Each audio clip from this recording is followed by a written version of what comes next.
and welcome to WRPB and WRPB Studios. You know, what makes this world go round and what brings peace to almost everybody is music. And with me is Doug Jewett, and you are with the Treasure Coast Community Singers. Correct, yes. Okay, so let's tell people what Treasure Coast Community Singers are. I began Treasure Coast Community Singers for people to have a place to go in the community to sing. We had lots of wonderful high school choruses in the area, but we didn't have anything for adults. So I thought that this would be a wonderful place for those people who might have wanted to sing somewhere in their life and gave it up for other things in life that became more important, to give them that opportunity to sing on a regular basis and join voices with other people in the area, get to know people. It's kind of a social thing as well as a musical thing. Okay, so has the issue of, like, not issue, but has the thing of choirs kind of gone south a little bit, where we used to get together and be happy in a choir and stuff, and then all of a sudden life gets in the way? Yes, it does.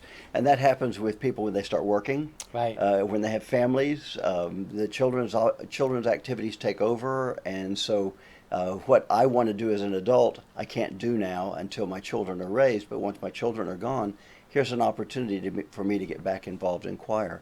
I also have a lot of people in the choir who they sang several people have sung as a kid, and then something happened, and they don't sing anymore. Whether that was an instructor who said, "Why don't you stand in the back row and just move your mouth rather than sing, or be a little quieter when you sing?" Anyone can sing. It's just the level at which they can perform. So what I like to do is take people into a setting where they can sit quiet, they can sing quietly and learn from the people around them, and that's what the choir setting allows us to do. Yeah, I mean, it's really silly that jobs have to get in the way of our singing. I know, isn't it sad? It's terrible. Sad? Yeah. And I love to sing, but I'm terrible. But that doesn't mean I don't blast out, because music soothes the soul. Yes, it does. Okay, so why did you told me why you started it, okay? And how long ago had you started this? Well, I started this in 2003. My wife and I moved down here from Tennessee in 2001, and Okay. our daughters were in the high school chorus in Martin County. And I saw that those young people were singing music at such a fine level. And when they got out of high school, they off to college. They don't have the opportunity to sing in college unless they're a music major. Right. And so where will they ever have the opportunity again to sing at that level? And I thought, well, if we can bring a community choir together, then maybe they have the opportunity to come back and join us when they get out of college. And then maybe their parents also like that idea of singing in a choir. So we would have some of them. Unfortunately, we haven't seen very many of those students come back, because they come back, get married, get jobs, have children. That job thing keeps coming up. I don't know how we get around that. Okay, so you start this. Have you seen changes in the whole scenario since the beginning? Oh, yes. As with anything that you can develop over a period of time, Right. we've had now 18 years, 19 years of development with it. So we have people who are very accustomed to the kind of music that we do, and it makes it easier for us to sing those songs again, because it's cumulative knowledge. So you can gain some opportunity, gain some perfection with it as you go along. However, anybody new coming in, as they sit into it, it's overwhelming to start with. I ask people, when you come to rehearsal, give me three weeks in a row of rehearsal, so that you'll feel uncomfortable the first time. The second one, at least you know where to sit. And the third one, then you can at least learn some of the music, and it becomes a little bit more familiar. But if you don't give me three in a row, it's an overwhelming experience. Is there a genre that you sing? I have three different choirs. Okay. So thanks for asking that. I have a youth choir, which is first grade through eighth grade. Oh, wow, okay. And if we have enough students, we will be able to divide that into two different groups, younger and older. I have another music teacher who works with me, and she's going to help me with that this year. Then we have our community choir, which is what I call a y'all come choir. It's open to anybody who wants to even try to sing. And I do have some people in there who don't sing very well, but it doesn't matter. Might It be doesn't me. matter because it's part of a community experience that allows you to contribute to something in a society. Right. Then I have the chamber singers, which is the classical choir. They're more seasoned singers. They read music. They are involved a little bit more in musical production, and we can do with orchestra with those folks. And Well, now you just led me into that. What about, we know where the voices come from, but what about the music? Where does that come from? the orchestra or piano. With the community choir, we will often use a piano, a drum, or a guitar, maybe a cello, just to give us some additional accompaniment for that. But for the chamber singers, we will hire local professionals, local wow. musicians to come in and sing. It takes a lot of money to do that. Yes, and that we're it always does. we're always looking for people who want to support that side of our musical development. So, do you throw concerts? I mean, what's the philosophy? Uh, Basically, you get people to have fun. Okay. The choir, what we have found with the way this has developed is so many times the choir becomes your family because Right. you're emotionally connected to people when you sing with them. And so we have this opportunity for families to grow. In fact, I have one couple in the choir who met and got married.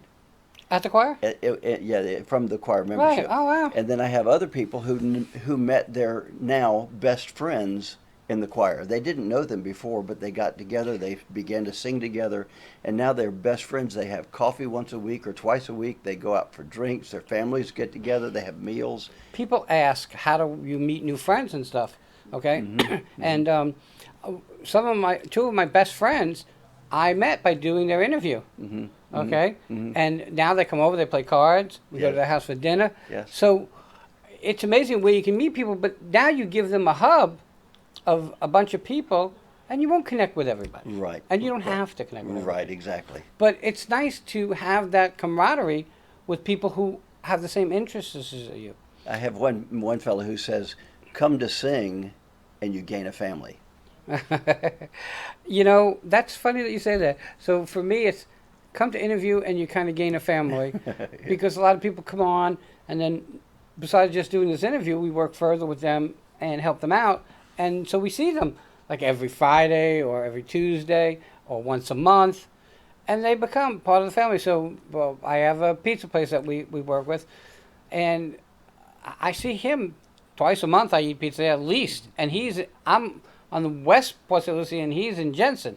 I still drive all the way down there because he's like part of the family. And if I'm going to eat pizza, I'm going to support my Sure, family. absolutely. So I kind of get that. Okay, what's the future, do you believe, for Treasure Coast Community Singers? Well, we're looking forward to, of course, anniversaries each year as it develops. So Right. the future, I anticipate that people are always going to love to sing. I always need to get together, need a family, need connections. So I see that the future is fairly bright for us. I expect that music's going to continue to develop, and we'll have a good time as long as people want to sing. I love to sing, but I would get thrown out because I'm terrible. Give me a chance. Give me a chance. 3 times in a row. But I ask you. love to sing, and I believe most people love to sing. And the ones that don't admit it are probably the ones that sing the loudest in the car with the windows shut. That's right. Okay? That's right, yes. It used to be, oh yeah, I sing in the shower, but it's the car. You sing in the car. But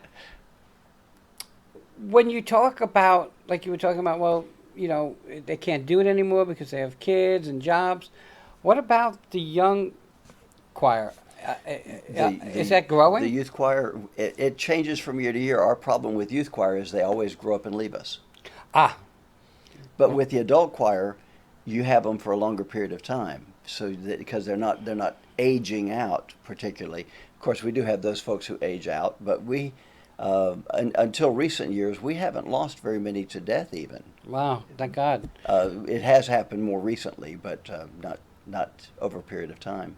So let me ask you this: what's the oldest member in your Uh, choir? I had one lady last year who was 90. Oh, what a blessing! And she finally decided because she needed somebody to drive her, Right. and it was coming from a longer distance. She would come from St. Lucie West, and she just couldn't do that anymore after dark specifically. But what we do is we do four different sessions with our community choir, so you can come and join for an 8 or 9 week period, do the concert, and not have to sing any more concerts in that season. Or we have seasonal people who come in October and they sing through December. They come in January, they sing through March. They want to sing the April concert, May concerts. So we have different sessions and seasons that people can come and join us. So it's very fluid. But I'm going to guess that if I join for this 8-week session or 9-week session, that I'm committing for 9 weeks, because you throw off the whole balance if you leave in the middle. It happens, but life happens too. Yeah, that's true. I mean, and you really have to kind of be prepared for that. Mm-hmm. Okay. Are members of your choir ones that can't sing well at all? There are several. Okay. It's kind of like karaoke. I go listen to karaoke, and I'm saying, I should go up there. I can follow that one. Yes, yes. But again, people love music, so I kind of get it.